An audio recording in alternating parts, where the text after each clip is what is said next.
Getting feedback is something founders typically think about at the start of a project, maybe as they're refining their first concept, getting ready to pitch, or even preparing to launch their MVP. But user feedback has a place far beyond that. 12 years after Instagram launched, the too big to fail company is now reworking its platform and collecting back-end app habits to fuel their updates. But the changes on Instagram have ignited user backlash. And as a result, we wanted to know how other founders use user feedback to refine their products. We just did a lot of testing. We get feedback from everybody so that we can continue to stay ahead of the game. And there's a certain set of rules on how you should be asking those questions and get really good feedback. You're not just building something just to build it. You're building it to serve a need that's actually out there. So we talked to founders with products in development and products that have been around for years. We wanted to know where those conversations start and if they ever come to an end. And we had to ask, how do you get useful and usable user feedback? First, let's compare Ashley and Steve, who both have high-value startups focusing on tools for people who are trying to meet. But the way they developed their two successful products are pretty different. So when you're a technology company, one of the most important things that you can do is get your user feedback. It's the beta testing or whatever kind of testing you want to call it. So this is back in 2015-ish. By this point, we had an MVP built. So we were like, okay, we have something built that we can get into people's hands. How do we go about doing that? When you say the term beta testing or any other kind of testing, that sounds very clinical. Like it sounds like to complete a beta test, you as the founder need to have a white coat and be in a sterile lab. Completely false. I always think of when I have a problem like this that I need to address, like how am I going to get this thing done? I always try to distill it back to its purest form. Like what's the easiest way it would be to get this done? So when we beta tested Mixtros for the first time, the way that we went about that is we invited my mom's friends to her house, told them that we would have food and drink for them, and said, when you come, we just need you to launch this application and go through the steps it prompts you to do, and we're going to see what happens.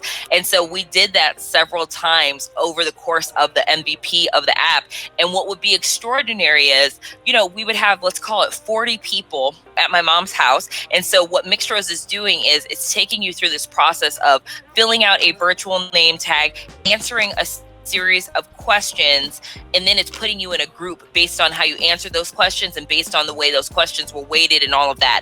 And so even doing this on a grouping of my mom's friends, people would stay in those groups that they got sorted into for so long, we had to kick them out of the house. We were like, okay, it's wonderful to see that Mixtros worked, but it is 1 a.m. So we're going to need you to move on to wherever you're moving on to. So we saw, even at that level, Mixtros pulled out something for people. Then we were like, we have something.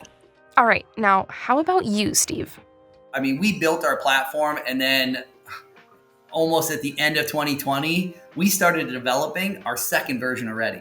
So we had focus groups with all of our clients and said, what do you want to see? Because now we had people from different industries. We had colleges, chamber of commerce's, military, veterans organizations, workforce development boards. We had a lot of clients and a lot of people have been on our platform. So then we had our focus groups. We had 10 different focus groups with clients that came in. And then we did mock-ups. We said, here's what we want to do, but what do you want to see? And then we did all the mock-ups. And then we did the focus groups again and said, here's what we have. And the best thing is we're never done. Every month we're launching new technology within our platform to always be better and create that user experience. So even though Ashley and Steve had two very different kinds of user testing going on, they both iterated many times using their systems. Keeping an open mind will help you optimize your roadmap and product far more effectively than sitting in your office and overthinking it by yourself. Rome wasn't built in a day, and it wasn't built by one person either. I might have a couple customer demos during the day. So customer demos is still something that I do.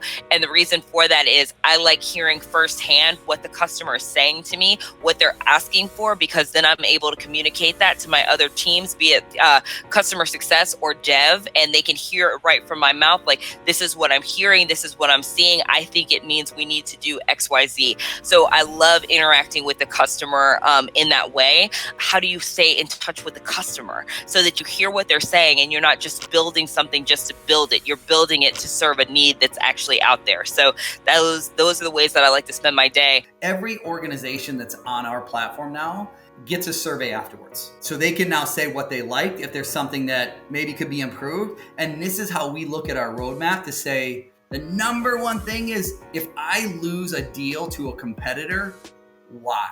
Is it something they have that I don't have? That's a number one thing that goes in my roadmap. Number two is what our clients, if there's any kind of confusion or anything like that. And number three is, right, just enhancements that are out there, and so that's kind of where we take the user experience from both the organizations, the attendees, and the hosts of the events. We get feedback from everybody so that we can continue to stay ahead of the game. The best test that you can actually make is a mom test.